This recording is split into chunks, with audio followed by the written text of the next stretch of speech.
બનાસકાંઠાના એઆઈસીસીના પ્રભારી સુખદેવજી ભગત, જે ઝારખંડમાંથી લોકસભાના સાંસદ છે અને ત્યાંના એક્સ પ્રદેશ પ્રેસિડેન્ટ છે, આજે બનાસકાંઠાની મુલાકાત એમણે લીધી અને માતાજીના દર્શન કર્યા. અમે બધા જ તમામ કોંગ્રેસના આગેવાનોએ જે પહેલગામમાં ઘટના બની એ તમામ જે નાગરિકોના આત્માને શાંતિ મળે એના માટે માતાજીને પ્રાર્થના કરી અને એમના પરિવારને આ દુઃખ સહન કરવા માટેની માતાજી શક્તિ આપે એ પણ પ્રાર્થના કરી. સાથે અત્યારે સરહદ ઉપર જ્યારે એક તંગદિલીનું વાતાવરણ સર્જાયું છે, સમગ્ર દેશના લોકો એ આતંકવાદ અને પાકિસ્તાન સામે આક્રોશથી એક પ્રશાસન ઉપર, સરકાર ઉપર આર પાર અને એને પાઠ ભણાવવા માટેની અપેક્ષા રાખી રહ્યા છે. ત્યારે આ તબક્કે દેશના સૈનિકોને પાકિસ્તાનને આતંકવાદ સામે લડવા માટેની માતાજી શક્તિ આપે અને મા જગદંબા દેશના સૈનિકોનું, દેશના લોકોનું રક્ષણ કરે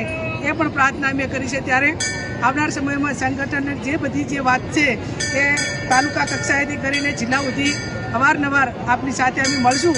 પણ આજ તો અમારો મુખ્ય એજન્ડા એ માતાજીને દર્શન કરવા માટેનો, દેશના સૈનિકોની સુરક્ષા અને એમને શક્તિ મળે અને એમની રક્ષા થાય.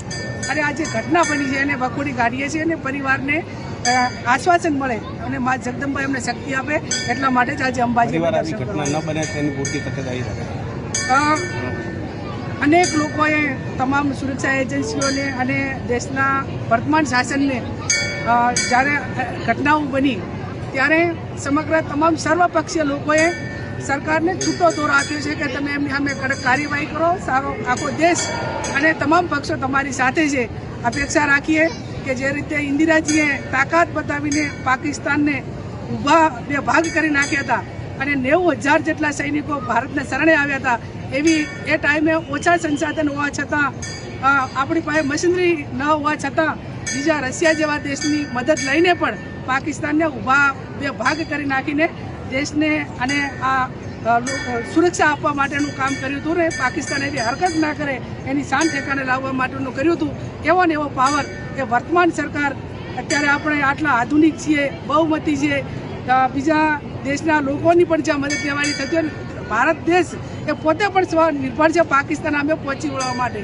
તો એ તાકાત બતાવે એવી પણ સરકાર પાસે અપેક્ષા રાખી છે. सर, आप माँ के दर्शन के लिए बता रहे हैं.